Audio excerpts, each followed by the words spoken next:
Everyone, welcome to our study channel HD with Saurabh ji. कैसे हैं आप लोग?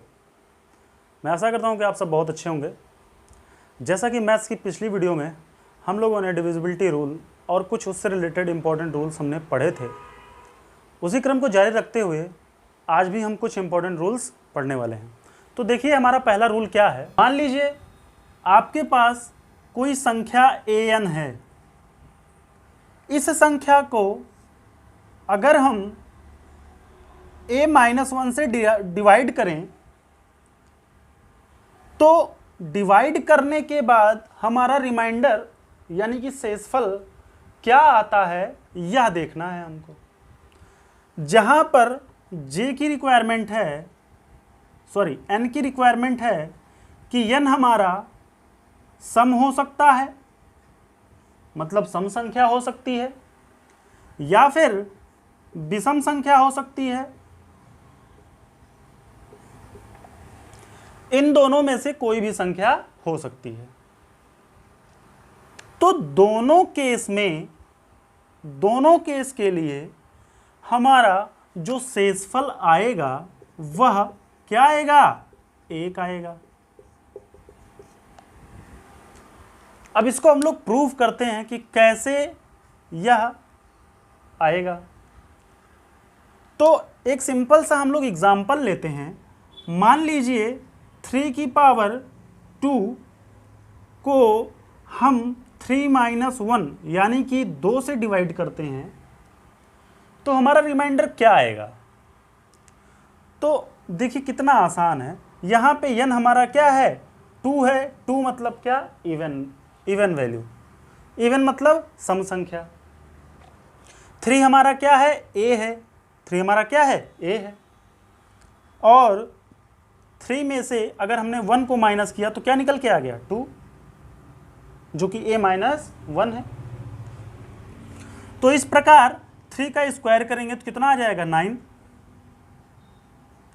और 9 को अगर हम 2 से डिवाइड करेंगे तो 2 4 8 और हमारा रिमाइंडर क्या आ जाएगा? 1 आएगा। मतलब 2 4 बार जाएगा, 4 दूना 8, तो बचेगा क्या? 1 रिमाइंडर बच जाएगा। तो इस प्रकार हमने सीखा कि अगर किसी संख्या की पावर सम हो और उस संख्या में से 1 घटा दिया जाए और उस संख्या को घटाई हुई संख्या से क्या करें? भाग दें, तो हमारा शेषफल क्या निकल के आता है? 1 आता है। अच्छा, मैंने कहा आपसे कि n जो होगा वह सम भी होगा और विषम भी हो सकता है। अगर सम और विषम दोनों हो सकता है तो सम के लिए तो केस हमने फाइंड कर लिया, हमने इसको प्रूव कर दिया कि सम के लिए तो 1 आएगा। आइए देखते हैं एक एग्जाम्पल के थ्रू कि क्या यह विषम के लिए भी लागू होगा। तो जैसे यहाँ पे 2 था, कोई एक विषम वैल्यू ले लेते हैं जिसका हम मान लेते हैं 3 ले लिया। ये क्या है? ऑड वैल्यू है। अब इसको क्या करेंगे? हम 2 से जब डिवाइड करेंगे, क्योंकि a-1 से ही डिवाइड करना है, जब a-1 से ही डिवाइड करना है तो यहाँ पे देखिए हमारा वैल्यू निकल के आता है 3 की पावर 3, मतलब 3 को 3 बार क्या किया गया है? मल्टीप्लाई किया गया है अपॉन 2। तो हमारा निकल के आ जाएगा 3 3 = 9 और 9 3 = 27, मतलब 27/2। तो यहाँ देखिए 2 का 1 बार कट गया, 2 3 6, तो बचा कितना? 1। तो देखिए यहाँ पर भी हमारा क्या आ गया? शेषफल 1 निकल के आ गया। तो इस प्रकार से हम देख सकते हैं कि अगर a की पावर n अपॉन a-1 हो तो n अगर सम या विषम हो तो दोनों केस में हमारा शेषफल क्या आएगा? 1 आएगा। तो अब आगे बात करेंगे हम लोग इसी क्रम में एक दूसरे रूल की। पावर n हो अपॉन a+1 हो, इसका मतलब जो संख्या रहेगी उस संख्या में एक क्या कर देंगे? हम लोग जोड़ देंगे। तो यहां पर भी कुछ शर्तें दी गई हैं। वह शर्त है n हमारा क्या होना चाहिए? सम होना चाहिए। यदि n हमारा सम है तो जो शेषफल आएगा वह शेषफल क्या होगा? शेषफल हमारा 1 होगा। अर्थात मान लीजिए किसी संख्या से इसको हम लोग सॉल्व करते हैं, इसको भी डिफाइन करते हैं कैसे आखिर ये हो सकता है। मान लीजिए कोई संख्या 5 है और 5 की पावर कितनी है, 2 है। अब 5 में 1 प्लस करेंगे तो कितना आएगा, 6 आएगा। ये हमारा स्ट्रक्चर है, इस स्ट्रक्चर के हिसाब से हमने इस स्ट्रक्चर को डेवलप किया। अब इसको हम क्या करेंगे, सॉल्व करेंगे तो क्या निकल के आएगा, 5 का स्क्वायर कितना हो जाएगा, 25, और 25 को अगर हम 6 से भाग देंगे तो कितनी बार जाएगा, 4 बार जाएगा, और शेषफल कितना आ जाएगा, 1 आ जाएगा। तो यहां से हम लोग प्रूफ कर सकते हैं कि अगर a की पावर n है उसको हम a+1 से डिवाइड करते हैं तो शेषफल हमारा क्या निकल के आएगा, 1 आएगा। लेकिन उसके लिए एक कंडीशन दी गई है कि n हमारा क्या होना चाहिए, सम होना चाहिए। तो ये तो था सम के लिए। अब हम लोग पढ़ेंगे दूसरा केस इसी रूल पे, विषम केस का। मान लीजिए n हमारा क्या हो, विषम हो, विषम संख्या हो। तो विषम संख्या के लिए हम लोग क्या करेंगे, आइए एक एग्जांपल के माध्यम से समझने की कोशिश करते हैं। मान लीजिए कि 5 की पावर हमने 3 ले ली और अब 5 + 1 से डिवाइड करेंगे तो कितना आ जाएगा, 6। जब हम लोग 6 से इसे डिवाइड करेंगे तो देखिए 5 का क्यूब कितना निकल के आ जाएगा, 125, और 125 को किससे डिवाइड करेंगे, 6 से, तो क्या निकल के आएगा, जरा देखिए। तो देखिए कितनी बार जा रहा, 6 दूना 12, और हमारा क्या बचा, तो 20 बार अगर ये चला जाएगा, 6 का अगर बचेगा हमारा जो शेषफल, वह बचेगा, जो शेषफल हमारा बचेगा वह कितना होगा, 5। क्यों, क्योंकि 6 × 20 + 5, तो 6 × 20 कितना होगा, 120 + 5, तो यही क्या हमारा रिमाइंडर है। मतलब जब कोई संख्या a की पावर n हो और उस संख्या में एक जोड़ने के बाद उस संख्या को डिवाइड किया जाए, भाग दिया जाए, अगर वह n का मान अगर विषम हो तो वह संख्या स्वयं आती है, अर्थात शेषफल हमारा क्या आता है, वह संख्या। जैसे देखिए वह संख्या क्या थी, 5 थी, तो हमारा शेषफल भी कितना आया, 5 आया। तो इस प्रकार हम इन प्रश्नों को आसानी से समझ सकते हैं।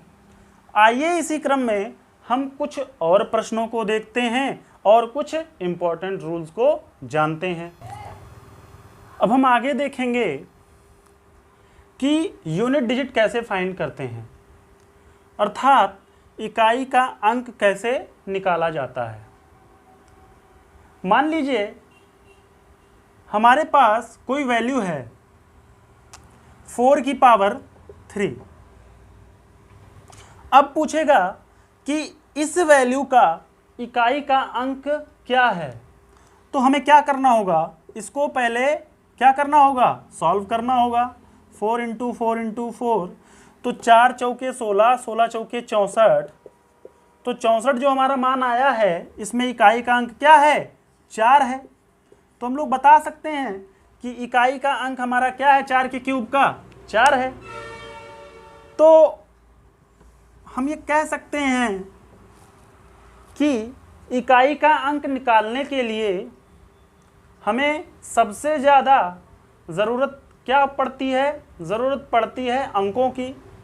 क्यों, क्योंकि किसी संख्या को बनाने के लिए अंकों की ज़रूरत पड़ती है। यदि अंकों के हम लोग इकाई का स्थान निकालना सीख जाएं तो हम लोग आसानी से इसको समझ सकते हैं। मान लीजिए ऐसे ही एक और देखते हैं। मान लीजिए कि कोई संख्या 15 है और 15 का क्या दिया हुआ है, क्यूब दिया हुआ है। तो पूछ रहा है कि इसका इकाई का मान बताइए। तो सबसे पहले हम लोग क्या करेंगे, इसका क्यूब निकालेंगे। तो 15 का क्यूब कितना होता है, तो देखिए 15 को 3 बार गुणा करेंगे जब, तो कितना आएगा 15 15 225 और 225 गुणे 15, 15 पचे 75 के 7, 15 दूनी 30 और 7 37 के 3, 15 दूनी 30 3 33। तो यहाँ हमारा निकल के आ गया 33 75, और 33 75 के हिसाब से 5 हमारा क्या है, इकाई का मान है। तो ये तो बहुत ही लेंदी प्रोसेस है, इस प्रकार से हमें इसको नहीं सॉल्व करना है। जैसे आप देखिए, जैसे पिछले क्वेश्चन में ही 4 का स्क्वायर दिया था, तो 4 × 4 यहाँ तो हमें करना ही था, तो कितना आ गया 6 इकाई का मान, मतलब 4 चौके 16 और 16 में इकाई का मान कितना आया 6 आया। उसी प्रकार जब हमने 15 का क्यूब निकाला तो 15 गुणे 15 गुणे 15 किया, लेकिन हमें 15 गुणे 15 नहीं करना। क्यों? क्योंकि हमें चाहिए क्या, इकाई का मान। तो यदि हम इकाई का आपस में गुणा कर दें तो हमारा क्या निकल के आ जाएगा, इकाई का मान निकल के आ जाएगा। इसका मतलब 25 25 पंचे 125, और फिर यहाँ आके निकल आया 125 का इकाई का मान 5। कुछ लोगों को यहाँ दिक्कत हो रही होगी कि आखिर हम कैसे इकाई के मान से ही इकाई का मान निकाल लेते हैं, किसी संख्या के इकाई के मान से ही इकाई का मान निकाल लेते हैं। तो उस क्वेश्चन को भी हम दूर कर देते हैं। मान लीजिए 15 है और 15 का गुणा हम लोग कर रहे हैं, बहुत ध्यान से देखिएगा। 5 गुणे 5 25 हासिल 2 आ गया, 5 एकम 5 2 7 आ गया, 1 5 एकम 5 और 1 एक्के 1। तो यहाँ देखिए कितना 5 बचा और 7 5 12 1 1 2, तो 225 है।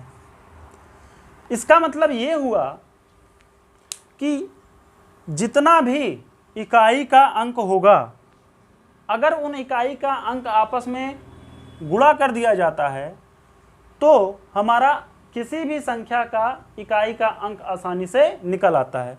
अब देखिए फिर से अगर हम 15 से ही गुणा करते हैं तो यहाँ देखिएगा 25 के 5 और 2 हासिल 5 दूना 10 2 12 हासिल 1 5 दूना 10 2 11, फिर यहाँ 5 2 2, कुल मिला के हमारा फिर देखिए यहाँ 5 ही आ गया। इसका मतलब कि इकाई के अंक से अगर हम लोग गुणा करते हैं तो अंत में हमारा क्या निकल के आता है, इकाई का अंक ही निकल के आता है। तो यहाँ पे इतनी सारी बातें हो रही हैं किसके बारे में, अंकों के बारे में। तो यदि हमें पता चल जाए कि किस अंक का इकाई का अंक स्क्वायर करने पर, क्यूब करने पर या बहुत सारी वैल्यूज घात लगा देने पर उसका इकाई का अंक कितना आता है, तो हमें क्वेश्चन को सॉल्व करने में बहुत आसानी हो जाएगी। जैसे अंक कुल हमारे कितने हैं, 10 हैं। 0 1 2 3 4 5 6 7 8 9 और बस देखिए 1 2 3 4 5 6 7 8 9 10। तो ये कुल 10 अंकों का अगर हम इकाई के अंक निकालना सीख गए तो किसी भी संख्या का इकाई का अंक हम लोग आसानी से निकाल सकते हैं। जैसे अगर किसी संख्या के इकाई का अंक 0 होगा, अगर किसी संख्या के इकाई का अंक 0 होगा तो सदैव हमेशा ही उसके सभी, चाहे हम उसका स्क्वायर करें, चाहे क्यूब करें, चाहे फोर्थ करें, चाहे फिफ्थ करें, चाहे जितनी बड़ी वैल्यू निकाल लें, तो हमेशा यूनिट डिजिट क्या आएगी, 0 आएगी। जैसे एक एग्जांपल लेते हैं, मान लीजिए 100 है और 100 का हमें क्या करना है, स्क्वायर करना है।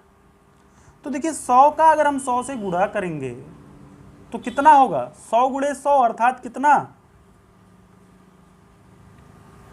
10,000। तो इस प्रकार हमने सीखा कि अगर 0 होगा किसी भी संख्या के इकाई के स्थान पे तो सदैव इकाई का स्थान क्या होगा, 0 होगा। तो 0 एक वैल्यू हमको मिल गई।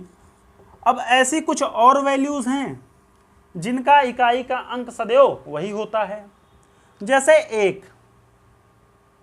1 का अगर 1 से कितनी बार गुणा कर लीजिए, चाहे जितनी बार गुणा कर लीजिए, हमेशा इकाई का अंक क्या आएगा? 1 ही आएगा।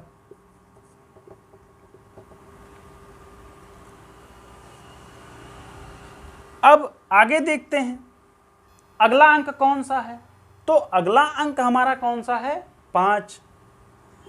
देखिए 5 भी एक ऐसा अंक है जो अपने इकाई के मान को क्या करता है? रिपीट करता है।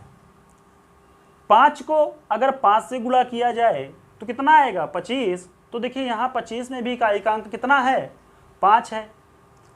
और 25 को अगर 5 से गुणा किया जाए तो कितना आएगा? 125, जहाँ 5 क्या हो रहा है? इकाई का अंक आ रहा है।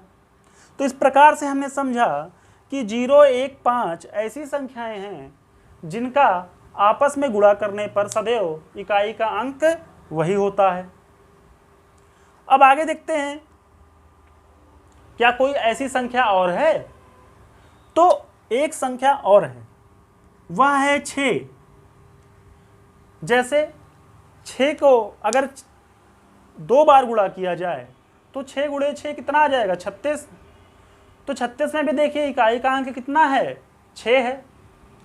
फिर 36 को अगर हम 6 से गुणा करते हैं तो कितना आता है? 216। 216 में भी इकाई का अंक कितना है? 6 है। तो इस प्रकार हमने इन 4 संख्याओं को सीखा कि यदि किसी संख्या के आखिरी में अर्थात इकाई के अंक में यह 4 संख्याएं आती हैं तो उनका अगर हम इकाई का मान निकाल रहे हैं तो सदैव यह ही वैल्यू होगी। जैसे एग्जाम्पल के रूप में एक क्वेश्चन हम लोग लेते हैं। मान लीजिए आपके पास 810 की पावर 815 है। तो अब देखिए मैंने आपको सिखाया कि 0, 1, 5, 6 ऐसी संख्याएं हैं जब इनका इकाई का मान पूछा जाएगा तो यदि इकाई के स्थान पर 0, 1, 5, 6 में से कोई एक संख्या होगी तो सदैव उस प्रश्न का उत्तर क्या होगा? वह संख्या स्वयं होगी। तो 0 इनका क्या हो जाएगा? इकाई का मान हो जाएगा। ऐसे ही मान लीजिए आपके पास एक कोई अगला प्रश्न आता है 8, 1, 5, 6 का 825। तो यहाँ पर भी आप चाहे जितना इसकी पावर करते चले जाइए बट लास्ट में इकाई का मान कितना आने वाला है? 6 आने वाला है। अब इसी प्रकार 5 भी फॉलो करता है और 1 को भी फॉलो करता है। अब हम आगे देखेंगे अगले डिजिट्स की इनके अलावा जो बची हुई डिजिट्स हैं उनके बारे में। जैसे डिजिट्स 0 हो गया था, 1 हो गया था, 5 हो गया और 6 हो गया। अब हम बात करेंगे 2 की। तो मान लीजिए कोई संख्या है, उस संख्या के इकाई के स्थान पर 2 आ जाए तो उस संख्या को हम कैसे सॉल्व करते हैं आइए देखते हैं। मान लीजिए वह कोई क्वेश्चन हम ले लेते हैं। 812 है और 812 का क्या कर रहे हैं? 25 है। अब इसी को सॉल्व करना है कि बताइए आप इसका इकाई का मान क्या होगा। तो सबसे पहले हम लोग देखते हैं इसको सॉल्व करने का तरीका जानते हैं। तो देखिए जब पावर 1 है तो इकाई का मान कितना आएगा? 2 आएगा। 2 की पावर 2 है तो इकाई का मान कितना आएगा? 4। यदि 2 की पावर 3 है तो 2 को 3 बार गुणा किया जाएगा तो कितना आ जाएगा? 8 आ जाएगा। इस प्रकार हमें पता चला कि 2 की पावर 3 होगी तो हमेशा क्या आएगा? 8 इकाई का मान आएगा। यदि 2 की पावर 4 होगी तो इकाई का मान क्या हो जाएगा? 6, क्योंकि 2 की पावर 4 मतलब 16 और 16 में इकाई का मान क्या है? 6 है। अब आगे देखते हैं 2 की पावर 5, तो 2 की पावर 5 करते हैं तो कितना आ जाएगा 32, अर्थात इकाई का मान कितना आ गया 2 आ गया। तो देखिए रिपीटिशन यहाँ से शुरू हो गया, यहाँ से वैल्यू अब अपने आप को रिपीट कर रही है। देखिए 2 आया, 4 के बाद देखिए फिर से 2 आना शुरू हो गया। अब यहाँ देखिए 2 की पावर 6 करते हैं तो देखिए इकाई में ही अगर हम गुणा कर दें तब भी हमारा, क्योंकि हमने अभी सिखाया अगर इकाई के मान से उस इकाई के मान को गुणा कर दिया जाए तो इकाई का मान आसानी से निकाल दिया जा सकता है। तो 32 में 2 से गुणा ही तो करना है। जब 32 में 2 से गुणा करेंगे तो 64 आएगा, और 64 के इकाई का मान कितना हो जाएगा 4 हो जाएगा। तो देखिए 2 आया, 4 आया, तो फिर देखिए यहां से रिपीटिशन होना चल गया। तो हम ये कह सकते हैं कि कोई भी अंक, जैसे 2 है, यह 2 अपने 4 मानों तक, 4 मानों के बाद क्या करता है, अपने मान को दोहराना शुरू करता है, अपने इकाई के मान को दोहराना शुरू कर देता है। तो इस क्वेश्चन को सॉल्व करने के लिए हमारे पास एक अच्छी सी ट्रिक आ गई। यदि हम इस वैल्यू में जो n की पावर, जो n दिया हुआ है अर्थात 812 की पावर जो दी गई है, अगर उसको 4 से डिवाइड कर दें तो हम आसानी से इसके इकाई का मान ज्ञात कर सकते हैं। जैसे, तो अब हम इस संख्या को n को 4 से डिवाइड करेंगे तो कितना हो जाएगा 4 छक 24, तो शेषफल हमारा 1 आया, मतलब 24 तो कट गया, बचा कितना 1। अब हमें क्या करना था, हमने आपको सिखाया था कि देखिए 2 की पावर अगर 1 आ रही है, यहाँ लिख देते हैं 2 की पावर 1 पे क्या आ रहा था 2, 2 की पावर 2 पे क्या आ रहा था 4, 2 की पावर 3 पर क्या आ रहा था 8, और 2 की पावर 4 पे हमेशा क्या आ रहा था 6। तो देखिए 2 की पावर 1 है तो हमारा जो यूनिट वैल्यू होगी अर्थात इकाई का मान होगा वह कितना आएगा 2। तो इस क्वेश्चन के लिए हमारा इकाई का मान कितना हो जाएगा 2 हो जाएगा। हम लोग 3 की वैल्यू को सीखते हैं, मतलब अंक 3 के बारे में देखते हैं। मान लीजिए 3 है, 3 का अगर पावर 1 है तो 3 की पावर 1 मतलब 3 ही आएगी। अब 3 की पावर 2 करेंगे तो कितना आएगा 9 आएगा।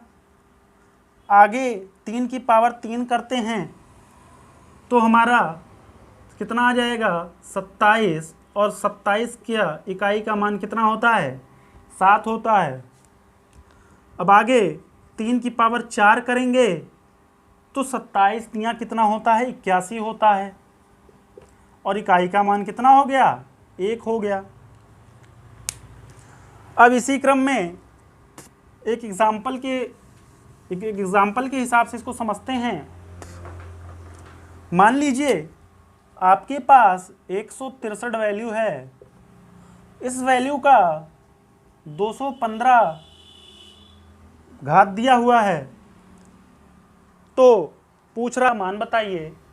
तो इकाई के मान को निकालने के लिए मैंने बताया, सॉरी एक चीज़ और मैं यहाँ क्लियर कर देता हूँ।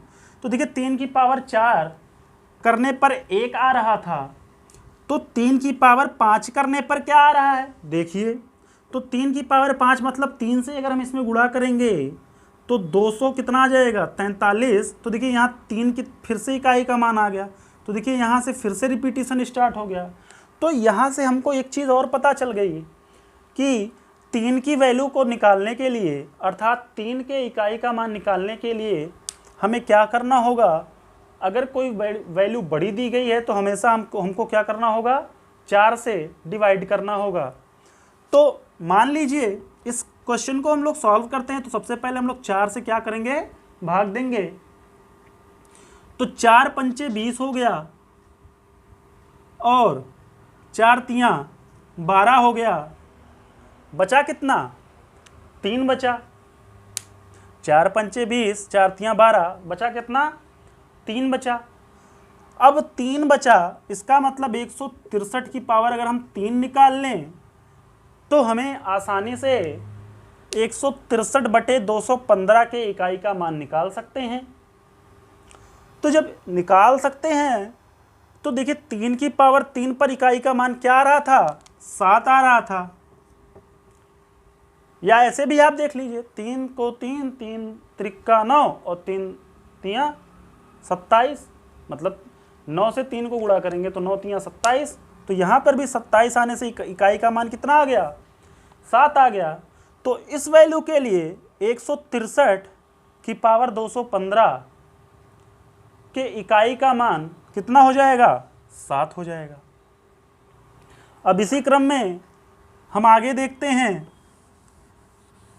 4 है हमारा, 4 की पावर 1 है तो कितना आएगा 4, 4 की पावर 2 है तो 16, और 16 का मतलब कितना आएगा 6, 4 की पावर 3, 16 चौके 64, अर्थात देखिए यहाँ से ही रिपीटेशन हो गया इसका, अर्थात इसका रिपीट कितने से हो रहा है, 4 से ही होना शुरू हो गया। तो 4 का भी हम लोग क्या देखते हैं कि यदि सम स्थान आएगा, यदि n का मान सम होगा तो हमेशा 4 की वैल्यू क्या आएगी, 6 आएगी। यदि विषम होगा तो 4 की वैल्यू क्या आएगी, 1 आएगी। आइए एक क्वेश्चन के माध्यम से इसको भी समझते हैं। तो एक प्रश्न के माध्यम से हम देखते हैं, इसको भी समझने की कोशिश करते हैं। एक बार और इसको ट्राई कर लेते हैं। तो देखिए 4 की पावर जब 4 देखेंगे तो कितना हो जाएगा, तो 256 आ जाएगा। 256 में देखिए 6 क्या है, इकाई का मान है। तो देखिए जब विषम संख्या हो रही है, पावर विषम हो रहा है, तो हमारा इकाई का मान 4 आ रहा है। जब पावर सम हो रहा है तो इकाई का मान क्या आ रहा है, 6 आ रहा है। तो इस प्रकार हम कोई भी क्वेश्चन लेते हैं, मान लीजिए 814 है, और 814 को अगर हम भाग देते हैं 8 के 14 को, 14 की पावर 915 है। तो देखिए इस टाइप के क्वेश्चन को निकालना तो बहुत आसान है, बस इसमें हमें सम और विषम देखना है। देखिए विषम संख्या है तो विषम संख्या के लिए हमेशा क्या आएगा, 4 आएगा, और सम संख्या के लिए हमेशा 6 आएगा। मान लीजिए इसकी पावर 92 है, जो कि क्या है, सम संख्या है, सॉरी हाँ सम संख्या है। तो सम संख्या के लिए हमेशा क्या आएगा, 6 आएगा। देखिए हम 4 से डिवाइड करते हैं, 4 दूना 8, 4 तियां 12, तो देखिए पूरा कट गया। तो जब पूरा कट गया तो इसका मतलब कितना हुआ, वह वैल्यू क्या आएगी, 6 आएगी। तो इसको हम बहुत ही आसानी से सीख सकते हैं कि यदि किसी भी 4 यूनिट दी हुई है, किसी भी संख्या की यूनिट 4 है, उस यूनिट 4 के पावर अगर सम है तो सम के लिए हमारा क्या आएगा, 6 वैल्यू आएगी, और विषम के लिए वैल्यू क्या आएगी, 4 आएगी। अब इसी क्रम में 5 की वैल्यू के बारे में, तो 5 की वैल्यू के बारे में हमने बताया था आपको कि 5 की वैल्यू जो होती है वो इकाई का मान रिपीट करता है अपना, 5 का इकाई का मान रिपीट करता है। 5 के बाद 6 भी मैंने बताया, 6 भी क्या करता है, इकाई का मान अपना रिपीट करते जाता है, चाहे जितनी पावर आप लगा लो हमेशा वही होगा। जैसे मान लीजिए 125 की पावर 316 है तो हमेशा इकाई का मान 5 ही आएगा, जी ज़रूर 5 ही आएगा। आगे ऐसे 6 है, मान लीजिए 256 दिया हुआ है और इसकी पावर 814 है, तो इकाई का मान क्या आएगा, 6 ही आएगा। अब 5 हो गया, 6 हो गया। इसी क्रम में हम लोग देखेंगे 7 के बारे में। 7 की पावर जब हम लोग 1 देखेंगे तो कितना आएगा, 7 आएगा। 7 की पावर 2 देखेंगे तो 49 में इकाई का मान कितना होगा, 9 होगा। 7 की पावर 3 देखेंगे तो 343 आएगा, जिसमें इकाई का मान कितना होगा, 3 होगा। अब हम 7 को अगर 3 से गुणा कर दें तो 7 त्रिक 21 अर्थात 1 इकाई मान आएगा। अब 7 की पावर 5 देखते हैं, तो 7 को 1 में गुणा करेंगे तो कितना आएगा, 7 आएगा। तो देखिए यहाँ से फिर से रिपीटेशन स्टार्ट हो गया। जब रिपीटेशन स्टार्ट हो गया तो इसका मतलब अब हम किसी भी संख्या को आसानी से ज्ञात कर सकते हैं। यदि 7 की पावर 1 होगी तो 7 आएगा, 7 की पावर 2 होगी तो 9 आएगा, 7 की पावर 3 होगी तो कितना आएगा, 3 आएगा, 7 की पावर 4 होगी तो हमेशा 1 आएगा। देखते हैं, मान लीजिए आपके पास कोई वैल्यू है 177, 177 की पावर है 815। अब सबसे पहले हमने रूल बताया आपको कि इस घात को हम लोग छोटा करते हैं, और छोटा किस संख्या से करते हैं, 4 से भाग देने के बाद। तो यदि 815 को हम 4 से भाग देंगे तो 4 दूना 8, 4 तियां 12, बचा कितना, 3 बचा शेषफल। अर्थात अब यह छोटा होकर, इसका रूप छोटा होकर कितना हो गया, 177 की पावर 3। जब 177 की पावर 3 है तो 7 की पावर 3 पर हमेशा इकाई का मान क्या आ रहा है, 3 आ रहा है। तो इस प्रकार हम इस प्रश्न को हल करते हैं। अब आगे देखते हैं 8 में। यदि 8 अंक है, 8 की पावर 1 है, तो 8 की पावर 1 मतलब 8, 8 की पावर 2 मतलब 64, इकाई का मान 4, 8 की पावर 3 का मतलब 8 चौक 32, और 32 में इकाई का मान 2। सॉरी, देखिए हम लोग इसको आसानी से इसलिए कर ले रहे हैं क्योंकि हम सीधा सीधा 8 को इकाई के मान से गुणा कर दे रहे हैं, और इकाई का मान कितना आ जा रहा है, 32, और 32 में इकाई का मान कितना है, 2 है। अब आगे 8 की पावर 4, फिर 2 से 8 को गुणा कर देंगे 16, और 16 का इकाई का मान 6। अब इसी प्रकार 8 की पावर 5 देखेंगे तो 8 छक 48 होगा, तो इकाई का मान कितना आ जाएगा, 8। तो देखिए यहाँ से फिर से रिपीटेशन स्टार्ट हो गया। यदि हमारे प्रश्न में 8 की पावर 1 होगा तो इकाई का मान 8 आएगा, 8 की पावर 2 होगी तो इकाई का मान 4 आएगा, 8 की पावर 3 होगी तो इकाई का मान 2 आएगा, 8 की पावर 4 होगी तो इकाई का मान 6 आएगा। आइए देखते हैं, मान लीजिए 68 है संख्या, और इसको भाग देना है 768 से, सॉरी 768 की घात कितनी है, 768। अब इसमें हमें इकाई का मान निकालना है, तो सबसे पहले हम लोग 4 से इसको भाग देते हैं। तो 4 एकम 4, 3 कैरी, 3 और 6 36, 4 नवा 36, 4 दूना 8। जब 4 दूना 8 आ गया तो हमारा वैल्यू क्या हो गया, 0, और 0 मतलब क्या, कोई कैरी नहीं। तो कैरी नहीं तो क्या मतलब 8 की पावर 4, और 8 की पावर 4 का मतलब क्या, 6। इकाई का मतलब कितना आ गया, 6 आ गया।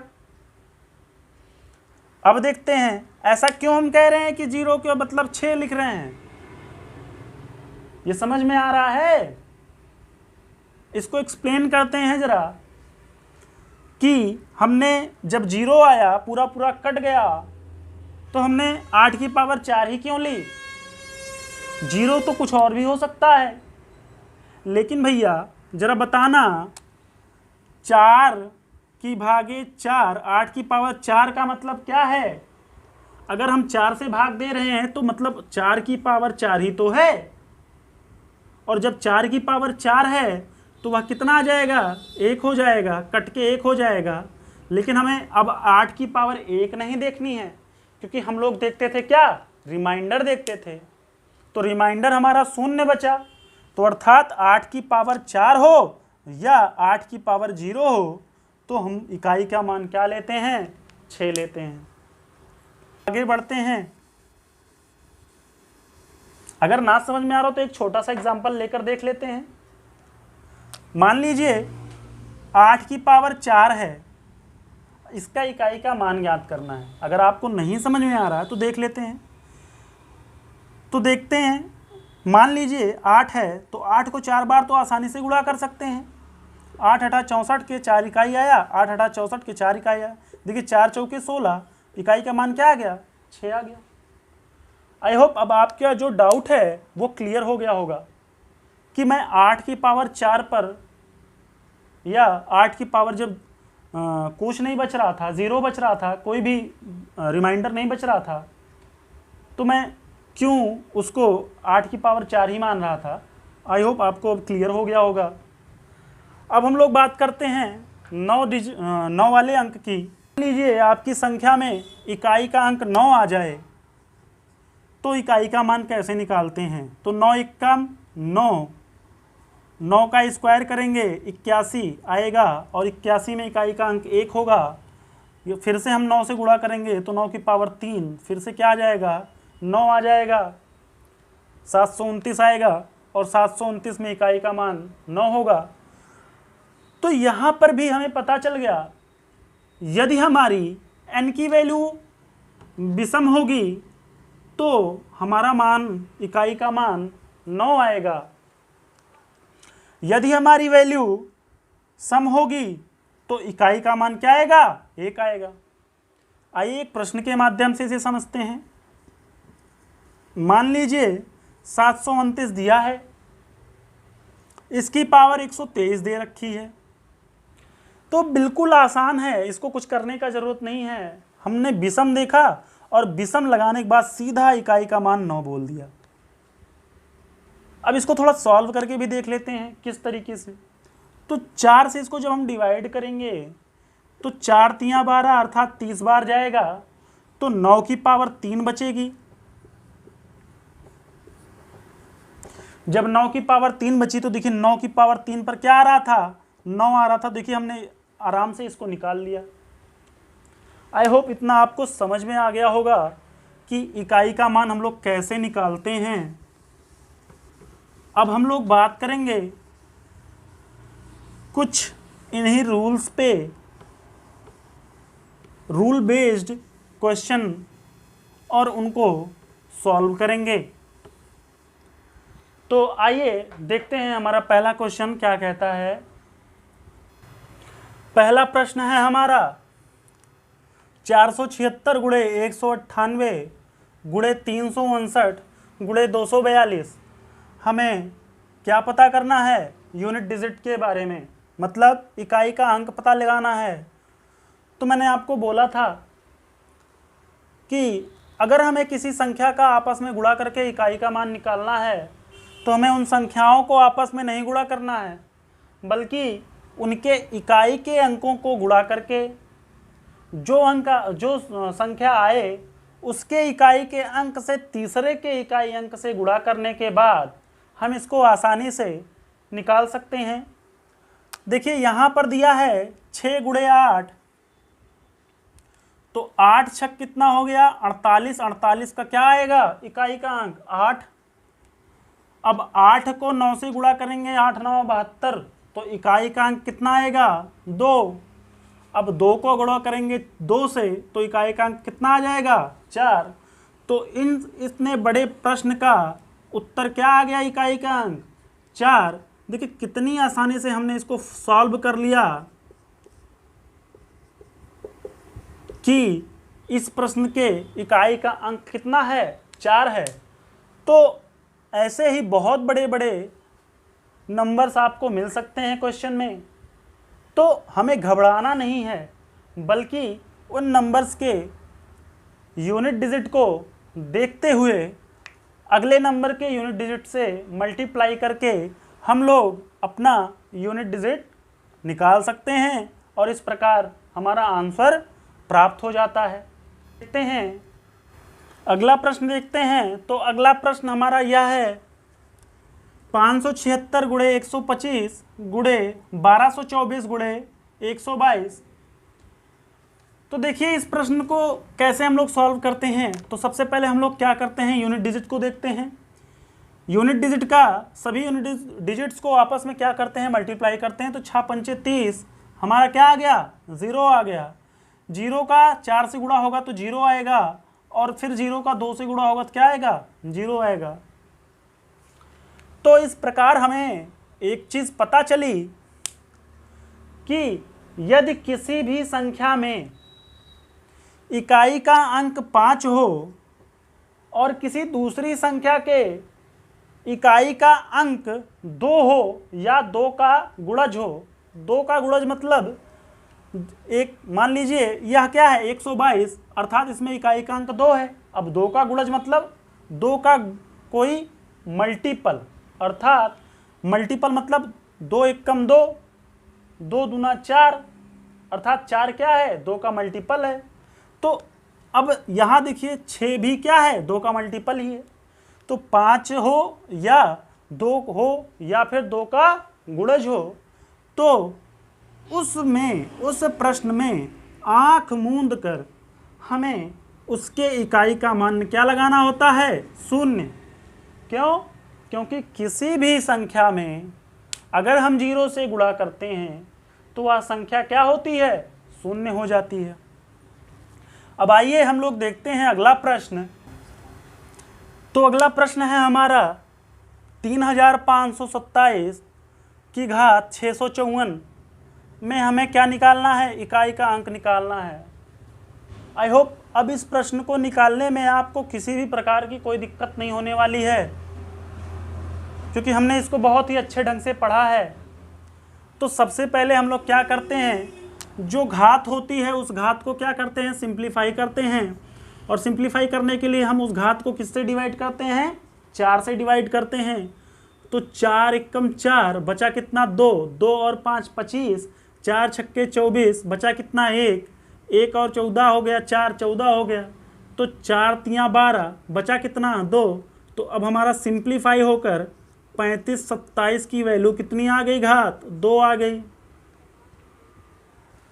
अब जब 2 आ गई तो इसको सॉल्व करने के लिए मैंने बताया था 7 की पावर जब 2 होगी तो 7 की पावर 2 पर इकाई का मान कितना होगा 4 आएगा। आइए देखते हैं कैसे। तो 7 की पावर 2 मतलब 14, इकाई का मान कितना 4, तो यही इसका क्या है इकाई का मान है। अब हमें लगता है कि यह प्रश्न आपको बहुत ही आसानी से समझ आ रहा होगा। अब हम लोग इसी क्रम में एक अगला प्रश्न लेते हैं। तो आइए देखते हैं अगला प्रश्न।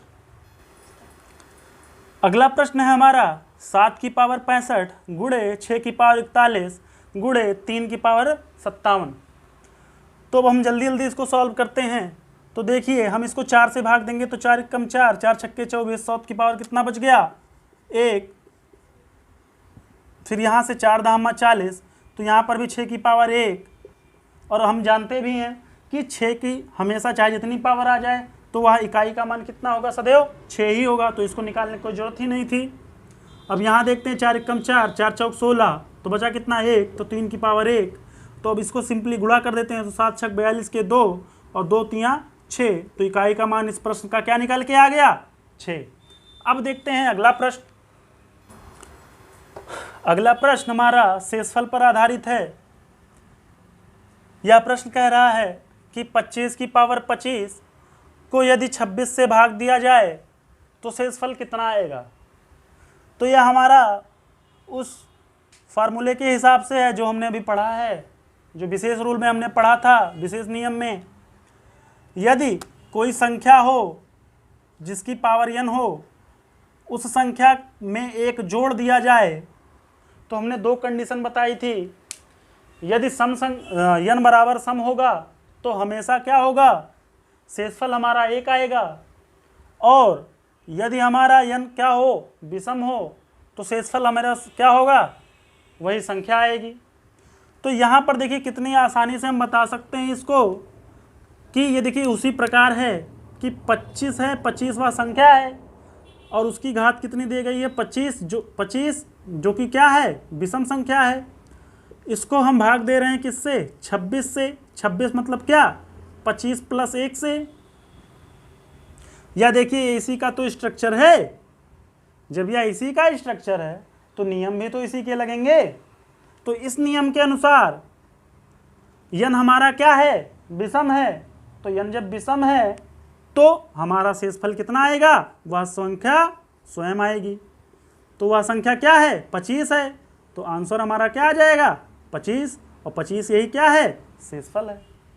अब देखते हैं अगला प्रश्न।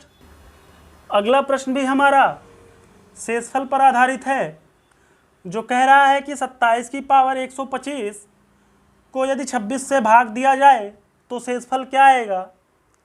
हमारे पास दो स्ट्रक्चर थे, एक स्ट्रक्चर में वह संख्या थी और उस संख्या को हम क्या कर रहे थे, एक जोड़ रहे थे, और दूसरा जो स्ट्रक्चर था हमारा वह संख्या थी और उस संख्या में से क्या कर रहे थे, एक घटा रहे थे, और उस घटाई हुई संख्या को हम उस संख्या से भाग दे रहे थे।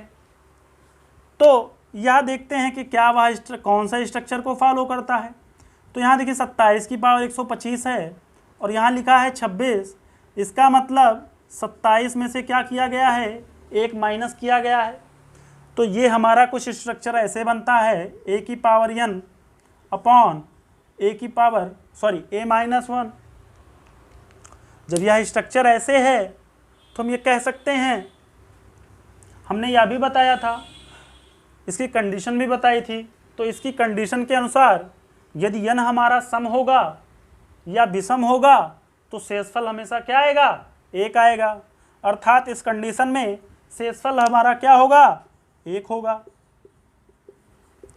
देखिए कंडीशन जानने के बाद कितना आसान होता है क्वेश्चन को लगाना, और मैंने इस कंडीशन समझाया भी था। अब मैं समझता हूँ कि आपको यूनिट डिजिट में कोई प्रॉब्लम आने वाली नहीं है। अब हम लोग आज का सेशन यहीं पे समाप्त करते हैं।